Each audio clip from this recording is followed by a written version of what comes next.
As an English person with a YouTube channel, one of the rites of passages that I suppose we all have to go through at some point is to rank all the James Bond films. And the wonderful thing about ranking all the James Bond films is that everybody has a different opinion. Like everybody else, I'll go from worst to best.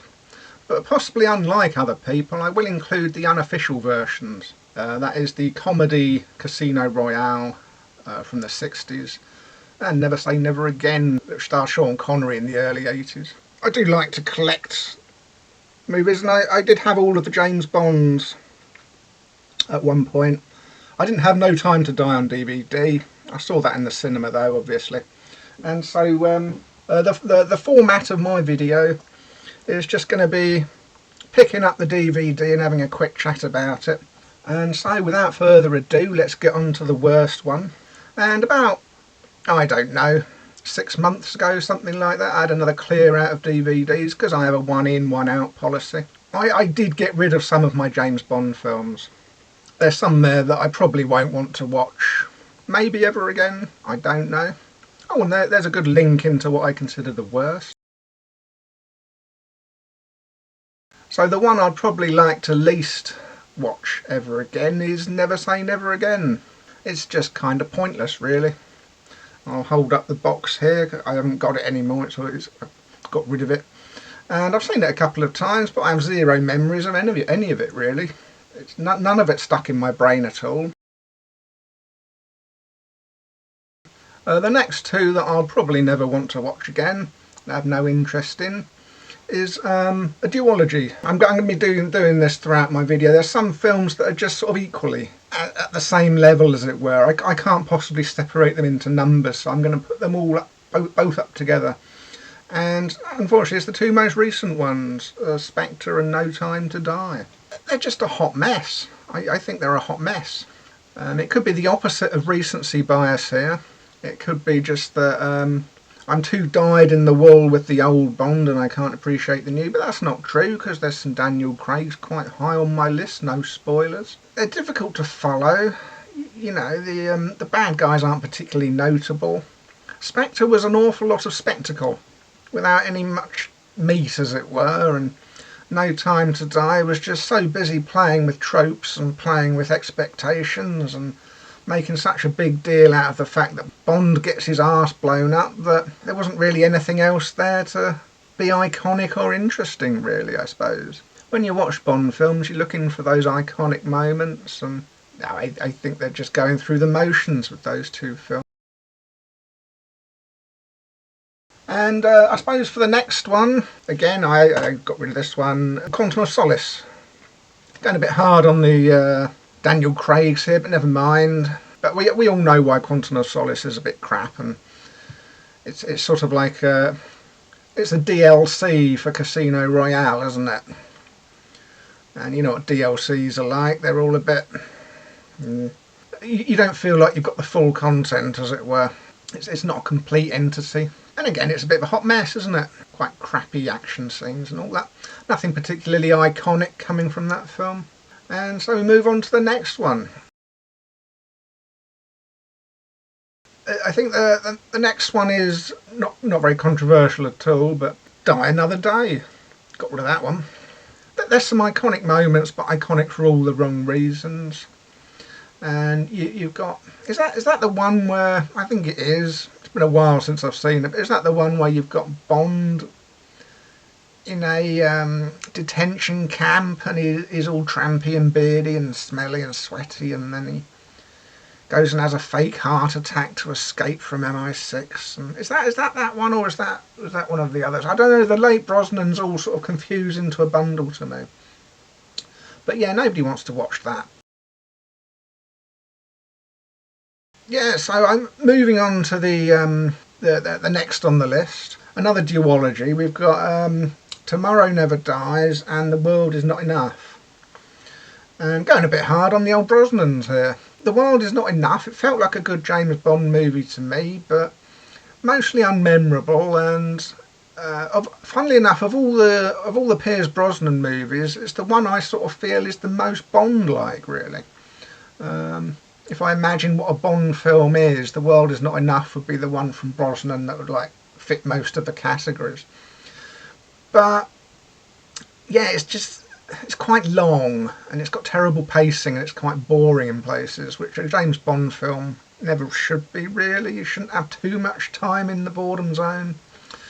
And it had a bit too much in the boredom zone, really. And the problem with Tomorrow Never Dies, I quite liked that. It had a good iconic bad guy, I thought. I quite liked that bad guy. But it just felt like a regular action film. You know, if you replaced James Bond with Jackie Chan, it wouldn't have made much difference to the film at all, really. And there's lots of rat-a-tat-tat of machine guns all the way through. There's not much sort of subtlety and finesse to the detective work. They sort of bundle into places. And yeah, maybe at the end of the film when you're going into the volcano, but throughout the whole thing it's just a bit much for me. Not really my cup of tea for a James Bond film. And that wraps things up, really, for the ones that I have got rid of, I think. Oh, no, tell a lie, there's one more. The sort of like the middle gap before we get into what I consider to be still very watchable Bond films. The sort of bridging the gap is the old comedy Casino Royale from the 1960s, which is itself a hot mess. And a lot of people put this on the bottom of their list because it's a hot mess. And it's not really very James Bondy. It's a spoof of a James Bond film, I suppose. But I really liked it. I wouldn't say really liked it. I mean, it's one of those films where it has segments that are great and segments that are appalling. And it has segments that are full of excitement and entertainment, and it has segments that are dull as dishwater. But it has lots of iconic moments, and it's like a fever dream. I like films that are a bit of a fever dream, and you know, if it wasn't a Bond film, if it was just a parody of spy films without mentioning James Bond, it probably wouldn't get as much hate as it does, even though it's still a hot mess. You know, it'd be one of those hot messes that's become so bad it's good. But because it's going to attract Bond fans who are looking for like hardcore serious assassinations, you know, they're going to be completely turned off by it. So you've got this massive wave of people that just think it's shite because it's in the Bond category, you know. But no, it's great. I mean, you've got so many stars like Orson Welles, David Niven, Peter Sellers, Woody Allen, Ursula Andress. The list goes on and on and on. And the scenes they're all in, they're all great. They're all giving it their all. It's all genuinely funny in places. And one of the most important things for a Bond film is it's got great music. And everything I've said before Casino Royale, all those other films I mentioned, musically, they're a bit crap, aren't they? You don't get any, like... If you think of Tomorrow Never Dies, what's the music of Tomorrow Never Dies? What's the music of The World Is Not Enough? Quantum of Solace, what's the music for Quantum of Solace? This goes back to the whole iconic thing, and the music is one of the iconic aspects of James Bond. James Bond is like a conglomeration of all these different ingredients, if you like. And without that iconic music, there's something lacking. And I think for all the ones remaining on my list, music will play a big part. So if you're wondering, you know, why has he put that there, why has he put that there, why has he put that there, then first of all think, what's the music? What music is going on in this film? Casino Royale, 1960s comedy version. I recommend anyone to watch it, but go into it expecting a fever dream, and if you like fever dreams, it'll probably float your boat. Back to the more serious aspects of ranking James Bond films in a sort of serious manner, let's move on to the ones that I have kept. And first on the list, what have we got here? Another duology here. We have Licence to Kill and Thunderball. I put these both together because they're all right movies. If if somebody says, shall we stick on a James Bond movie, and it's like, which one do you want to watch, and they chose either of these two, I wouldn't mind. You know, I'm not going to put up an argument and say, no, I don't want to do that one again. You know, but again, there's something sort of vaguely unmemorable about them. Good theme tunes. Not really. I can't remember. What music does Thunderball bring to you? I don't know.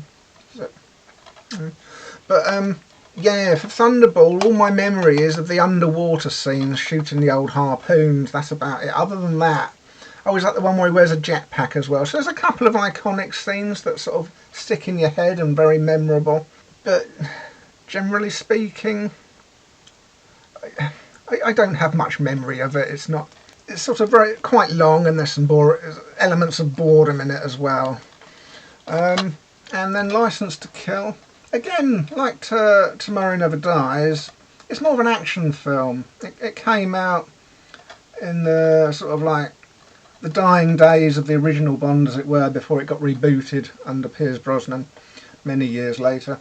And it was the first James Bond to be a 15. They didn't manage to get the PG certificate. That hurt its box office because there's some blood scenes in it, and it's all a bit gritty. And but again, there's nothing wrong with it. It's just more of an action movie than a James Bond movie.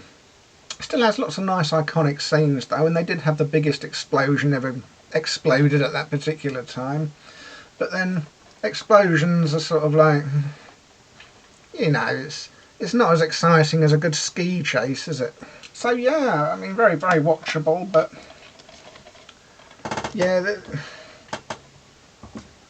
not quite into the cream yet. They're the two that sort of like bridge the gap really between stuff that you could probably go your life without watching again and not mind too much, to ones that you wouldn't mind being put on if somebody else put them on. Diamonds are forever, forever. Then the next I'm going to do 3 in a row, or 3 together rather, all in the same category here. We've got Octopussy, Diamonds Are Forever, and what does that one say? It's, oh yeah, From Russia With Love. I don't know if this is going to be the first big controversial moment in my particular selections, because From Russia With Love is one of those ones that a lot of people fawn over and think is the best ever, and yeah, whatever. And yeah, so again, these are sort of like, they're getting more to the essence of what Bond is, in that you sort of feel there's some interesting music going on, there's some iconic scenes going on, there's more quintessentially Bond, I suppose, but they've all got these sort of very awkward flaws about them that are just, what's the word? I don't know, a bit boring, I suppose. From Russia With Love, it's quite detective-y. I suppose it's more like a Jean Le Carré than an Ian Fleming. It's more about the atmosphere than the iconography. It doesn't really go for the exciting moments. And some people really like, that's why some people put it at the top of their list, because some people believe that if the less exciting moments there are, the better the movie. So people who like this are going to have, like, I don't know, Licence to Kill and For Your Eyes Only, and all the ones that where they downplay Bond, you know, more subdued Bond. They probably like No Time to Die as well. I don't know. It's you know, Bond isn't about winning Oscars or being too morose. It's about the big moments. And as you can see on the cover here, that fella there with the helicopter, you know, they were trying to ape the Hitchcock film, weren't they? And you know, Hitchcock doesn't make Bond films. Hitchcock's are thrillers, you know. So anyway, yeah, that's enough about that. I felt I had to talk quite a lot about that because some people revere this so much, and you've got to, like, give some kind of rational justification before they all just sort of switch off and then they're blathering in the comments about how shit your list is before you've even finished. And yeah, that's one of the ones that. So and yeah, these two, there's not much to say about them really. They're just sort of mediocre examples of the two James Bond characters here. Of all the Roger Moore ones, it's sort of like that's the most meh one. And it's got a good title though. That's why wouldn't it be great if the movie industry had the balls to release a film called that nowadays, you know what I mean? And, you know, Diamonds Are Forever, and I love the bad guys in Diamonds Are Forever. What's his name and Thingy-Bob that go around bumping people off with their horrible witticisms or whatever. It's like, they're very memorable, very iconic bad guys. And then you got the old Bambi and Thumper, they're great, aren't they, you know? But, Octopussy, I can't. The clown scene, and you got that aeroplane that flies around. So lots of iconic moments in that, but yeah, generally speaking, I wouldn't get overly excited if anyone putting them on, but yeah, they're all right. And the next batch is another tripology, going down the old rankings. So we got For Your Eyes Only, which I just talked about. I mean, it's going to be in the same sort of category as From Russia with Love, isn't it? People who like that whole downplaying thing, you know, they're going to be banging on about this because it's less Bond. I mean, if you like things that are less Bond, I mean, you're not really helping the franchise much, are you? By keep banging on about that, you're never going to get a decent Bond film again. But yeah, it's all right. Some iconic scenes like him kicking that car down the mountain, and you got a good bad guy, nice personable bad guy. Yeah, generally all right. A View to a Kill, again, great bad guy, some iconic scenes, and yeah, I mean, what can you say about it? It's mostly Christopher Walken, isn't it? You watch A View to a Kill to watch Christopher Walken, and that's always a good reason to watch a movie, really. And he's in top form in this. And oh yeah, again, great music, great opening track. View to a Kill again, banger of a tune. And On Her Majesty's Secret Service. I don't really like this film much at all. And again, this is one that a lot of people now are saying is the best ever, and probably as a means to hype up No Time to Die. It was probably an orchestrated hype up. But yeah, Majesty's Secret Service. It's right in the middle there for me, as you can tell. It's sort of like quite bland. The thing that I really like about it, the only thing that I would sort of like love to watch again and again really is the music. The music for this film is absolutely fantastic, you know. We have all the time in the world, plus the theme tune of it. They're both absolute bangers, and I could listen to them over and over forever. And it's got some good ski chase scenes, which are always good in a Bond film. A good final shootout at the end. But generally speaking, it's just Bond ambling around this establishment chatting up birds, which is... it's all right. That's iconically Bond. Not the most thrilling watch, though, is it? And then that's sort of out on its own here. I've got The Living Daylights, which is Timothy Dalton. As you can tell, there's sort of... that's it for Timothy Dalton and what's his name in Majesty's Secret Service. They don't get any higher on this. I'm not going to have like my top 5 be the best of each Bond or anything stupid like that. If they, you know, Dalton only got 2 and they were all right.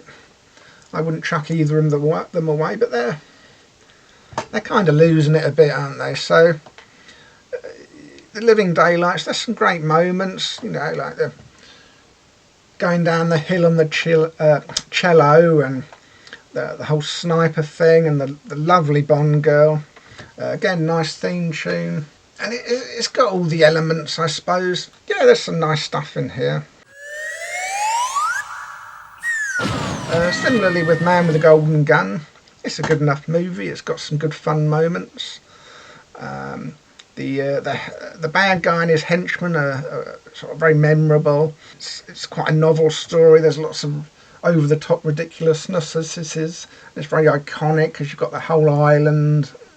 You know, sort of like the second half of the film all takes place on this island. And it's a typical bad guy island out in the wilderness, as it were. Yeah, so Band of the Golden. I've got nothing really negative to say about it, but nothing overly positive, and it sits in the middle of the charts here. You Only Live Twice is next on the list, and yeah, it's the volcano, the bad guy volcano final shootout. This is where it all started. That whole meme is superbly iconic and worth the build up to get there. And I love the fake out at the beginning of the film where James Bond apparently gets shot and killed, and it's the first time I think the franchise did that, and that kind of trope has been copied to death by other things, but it's like the original one, and it's a great Bond movie. Has all the elements of Bond that make Bond interesting. What have we got next? Oh yeah, another duology next. So we come to Casino Royale and GoldenEye. I think they're both directed by the same bloke, which probably is the reason why they're about the same in my mind. And GoldenEye, rebooted Bond. It was pretty good. It was better than I expected. Lots of iconic moments, and you know, the tank, and again they go for the sort of like volcano lair at the end, don't they? They're kind of retreading ground, and that's quite retreading ground by this point. But there's lots to like about it, and they're still giving the Bond girls interesting names. You know, they haven't gone boring with them yet. Casino Royale, this would be higher on my list. Loads of great iconic moments, but there's two parts of this movie that I find really irritating. They're quite a hard watch. You know, when people put this at number one, I kind of wince a bit, because the first thing I think of is a naked James Bond sitting on a chair having his balls crushed, and it's sort of just makes me wince even thinking about it. I don't think that kind of thing should necessarily be in a Bond film. I mean, where Bond gets tortured is all well and good, but it's a bit too serious, really, isn't it? You know, you don't really want to see Bond being waterboarded for half an hour. That's not a very interesting film. And I also didn't like the poker scenes, because I'm somebody who's played poker in the past, especially Texas Hold'em, and you know, dearie me, those hands were just so absurd, weren't they? Bond is about the fantastical and the non-real, but when you get poker hands like that, I'm just wincing all the way through. Oh my god, one person's got a straight, and then the next person's got four of a kind, and then the next person's got a royal flush, and it's all just, that never happens. Or if it does, it's like 1 in 50 years, and you're lucky if somebody ever catches it on camera. And it's like, maybe if you played 5 billion hands online, or, you know, playing 10 tables at the same time, and you might see it once. But it's just like, if I was sitting at that table, I'd be more worried about there being a fix with the cards than I was about who's doing what behind the scenes. Anyway, yeah, other than that, it's a great movie. Lots of iconic moments, like when the car rolls over and over, and you know, he's got to get to his car to get the injection and all that kind of thing. It's all great stuff. Lots of iconic moments, but yeah, could do with a bit more fun. You know, it's always the dilemma, isn't it? Should we go hardcore serious, or should we have a bit more fun? And these are sort of like two versions of the same film, where this is a bit more fun and this is a bit more serious, and they're kind of about that. Brings them to about the same level for me. So here we go, into the top 5 now, which is actually 6 films, because at number 5 I've got another duology. Ranking about the same for me as Spy Who Loved Me and Moonraker.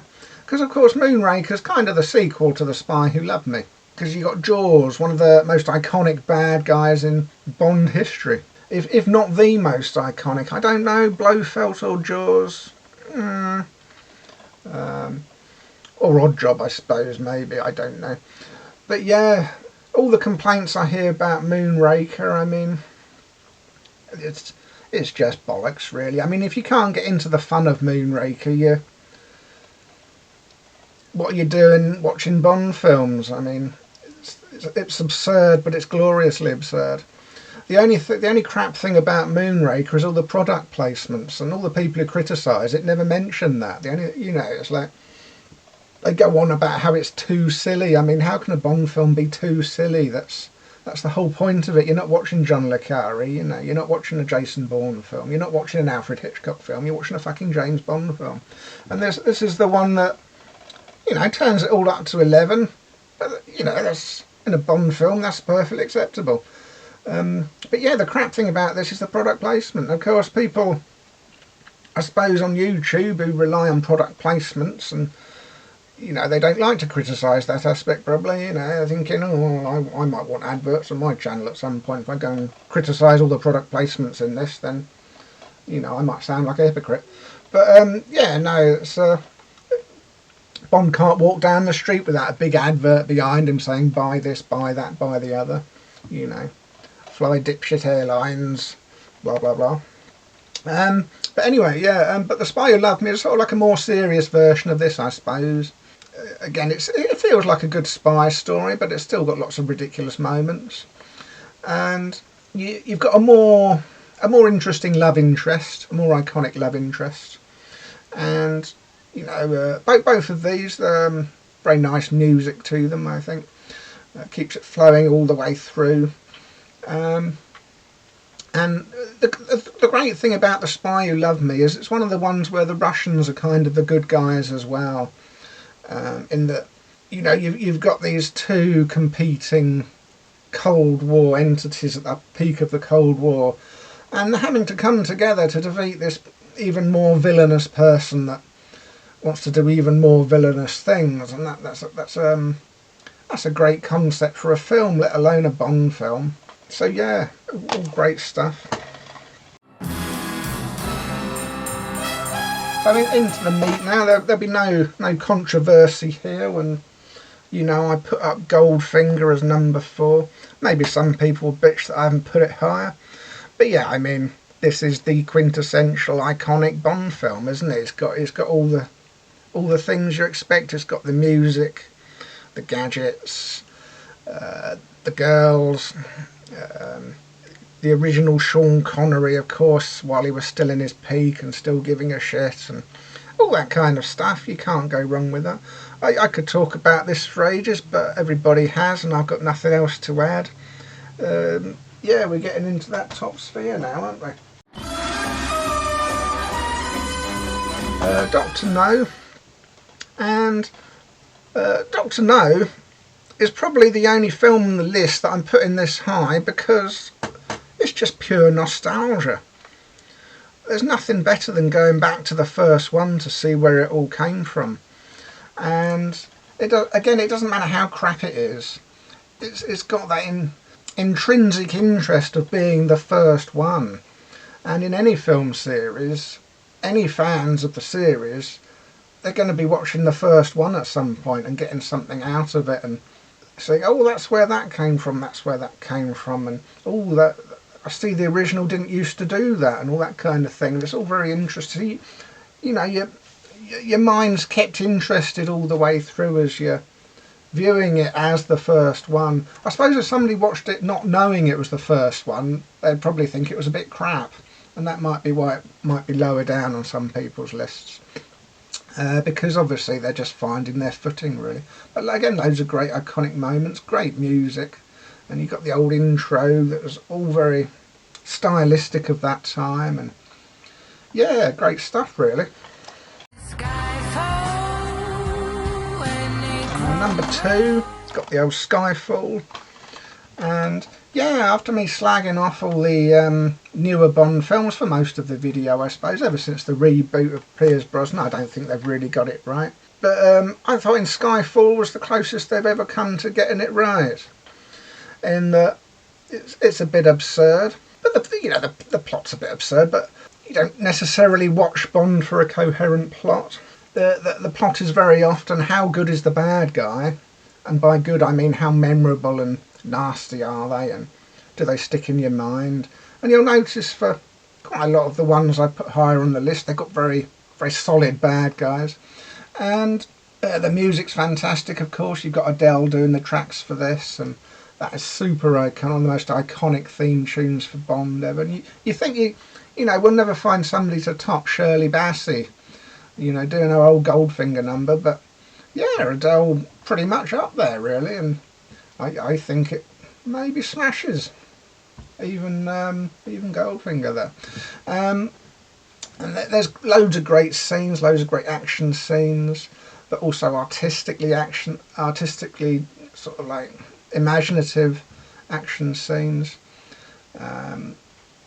Yeah, I've got very few complaints about it really. I think if it's quite a long film, but you put this on, you start it off, and before you know where you are, you're quite near the end, wandering around the Scottish manor.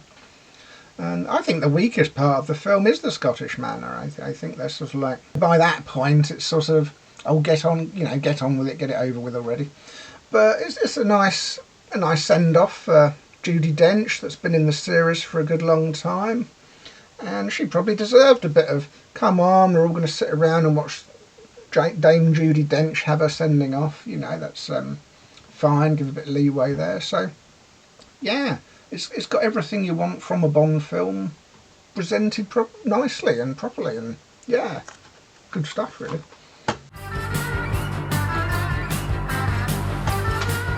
And probably controversially, but my number one Bond film of all time is Live and Let Die. A lot of people have this quite low on their list, and a lot of people don't even have a Roger Moore on the top of their list, let alone Live and Let Die. And if they have a Roger Moore at the top of their list, it's going to be The Spy Who Loved Me. But The Spy Who Loved Me does have the occasional sort of boring moments. It's quite a long film, and the pacing isn't perfect. There are segments in there that you do think, oh, come on, get on with it. And I think Live and Let Die just has all really good ingredients, really.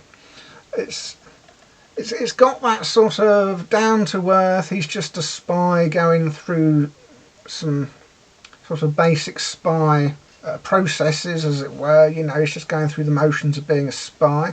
But at the same time, it's got lots of fantastically ridiculous, over-the-top Bondisms. You know, it's got shark symbols and you know, all that kind of thing. And they go to a cafe and they sit down, and it's, you know, the table they're at spins round, and suddenly they're in a back room of a bad guy's lair, and you know, it's a fantastically iconic moment. And when it starts with the pre-credit sequence, it's really original, and you know, you witness one of our agents dying, one of the 00 agents dying. And you know, it's great foretelling, because that whole scene, it's musical, it's entertaining, it's mysterious. And then when we see Bond going through the same motions, it's really good tension building. Going back to the whole Alfred Hitchcock thing, it's got that sort of inherent tension that we know what's going to happen, but Bond doesn't, and all that kind of stuff. And yeah, it gets a lot of criticism for blaxploitation, but I mean, that's what films were doing back then. Blaxploitation was a thing. It's sort of, you know, it's sort of James Bond does Shaft, I suppose. And because of that, the music is great. The challenges he has to overcome are both down to earth and crazy bonkers. It's got this perfect balance between the outlandish and the nuttish, and the down to earth and the procedural. And I can watch this over and over again, and all the iconic scenes are fantastic. Quintessential Bond, really, or quintessential Roger Moore Bond, I suppose. the walking over the alligators, for example. That's just the kind of thing that you want from a Bond film that no other film is ever going to do. Because the people who make Bond films, they're all nutters themselves. And the stuntmen compete with each other to come up with the most bonkers and outrageous things to do possible. And, you know, they found this guy in America that said, oh, I'll walk over some alligators for you. How's that for a good scene? And they're like, yeah, fuck it, why not? And, you know, it goes in the film and it's movie iconography. So, yeah, fantastic music by a musical icon. Paul McCartney's doing the opening track, couldn't ask for more. The pacing throughout is fantastic, lots of iconic scenes, the old playing solitaire and the sexy puns and the gadgets and the, you know, it's just, I could watch it again and again, never get bored. And I don't care if the bad guy blows up with extremely poor special effects. That's, the poor special effects make it better, really. Anyway, there you go. That's my rite of passage finished. I've done my Bond films. Probably lost a bit of credibility with some Bond fans if any of them ever watch it. And probably with anybody whose opinion is different, which is probably everybody. But there you go. That's what happens when you make your when you put your head on the chopping block and do your rite of passage. You've got to take the hits as well as the commendations.